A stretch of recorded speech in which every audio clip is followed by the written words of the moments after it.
Mister के को अचानक एक बेहद डरावनी बात समझ में आई, ऐसी कि उसकी रूह कांप गई। ये रहस्यमयी होटल धीरे धीरे छोटा हो रहा था और किसी को भनक तक नहीं लग रही थी। अपनी इस खौफनाक थ्योरी को साबित करने के लिए उसने अपने कमरे की दोनों दीवारों के बीच एक रस्सी कसकर बांध दी। अगली सुबह जब वो उठा तो जो रस्सी कल एकदम सीधी थी आज ढीली लटक रही थी। रस्सी छोटी नहीं हुई थी तो बस एक ही मतलब निकलता था, दीवारों के बीच की दूरी कम हो रही थी। ये समझते ही मिस्टर के सन्न रह गया। लेकिन इससे भी ज्यादा डरावनी बात ये थी कि इस होटल से बाहर निकलने का कोई रास्ता ही नहीं था। शेफ और मेहमान सब पिछले 10 साल से यहीं फंसे हुए थे, एक बार भी बाहर नहीं गए। अब ये धीरे धीरे ढहता हुआ कैदखाना सबकी रहने की जगह को दबा रहा था और एक दिन अंदर मौजूद हर इंसान कुचलकर मर जाएगा, सिर्फ मांस बनकर इस होटल के लिए बलि जो इंसानों को खाता है। इस फिल्म का नाम मिस्टर के है। ये असल में द शाइनिंग और द ट्रूमन शो का एक लवक्राफ्टियन मिक्स है। क्यों, वो आगे चलकर पता चलेगा। अजीब बात ये थी कि पूरे होटल में सिर्फ मिस्टर के ही था जिसे ये सब नजर आ रहा था। जब वो घबराकर शेफ्स को अपनी खोज बताने गया तो उनका रिएक्शन बेहद ठंडा था। उन्होंने उसे बेरहमी से किचन से बाहर निकाल दिया क्योंकि उनके लिए किसी जागे हुए इंसान की जरूरत नहीं थी जो वो सच समझाए जो वो पहले से जानते थे। मिस्टर के तो बस एक घूमता फिरता जादूगर था। इस कस्बे में छोटा सा शो करने आया था। एक रात पहले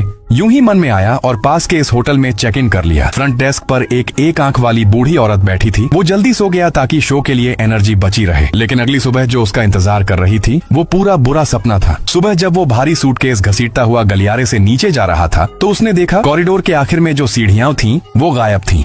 उनकी जगह एक ठोस दीवार थी। वॉलपेपर ऐसा मैच कर रहा था जैसे वहाँ कभी कोई रास्ता था ही नहीं। जादूगर होने की वजह से मिस्टर के जगह और स्पेस को लेकर बहुत सेंसिटिव था। उसे साफ याद था कि पिछली रात वो उन्हीं सीढ़ियों से ऊपर गया था। जो वो अब देख रहा था उससे उसका दिमाग घूम गया। दीवारों का पेंट उखड़ा हुआ था, वॉलपेपर पीला पड़ चुका था, कुछ भी नया नहीं लग रहा था। वो सोच ही रहा था कि अचानक पूरा गलियारा हिलने लगा। दीवारों के अंदर जंग लगे पाइप जोर जोर से कांपने लगे। फिर दीवारें धड़कने लगी। टिमटिमाती लाइट्स के नीचे फर्श के पास अचानक कई छुपे हुए दरवाजे खुल गए। और फिर उससे भी अजीब चीज हुई। तंग से खुले उन रास्तों से एक बैंड रेंगता हुआ बाहर आया, खुशी खुशी मार्चिंग ट्यून बजाते हुए धीरे धीरे मिस्टर के की तरफ बढ़ता हुआ। ये सब द शाइनिंग के होटल से भी ज्यादा डरावना लग रहा था। डर के मारे मिस्टर के अपने कमरे की तरफ भागा और जैसे ये कम था तभी 2 बुजुर्ग औरतें दिखी, एकदम द शाइनिंग की जुड़वा लड़कियों जैसी। मिस्टर के सन्न रह गया। उसने आदतन उन्हें रास्ता देने के लिए साइड लिया और सीधे कोने पर एक वेटर से टकरा गया। वेटर ने बिल्कुल नॉर्मल अंदाज में उसकी हाथों में ट्रे थमा दी, जैसे ये रोज का काम हो।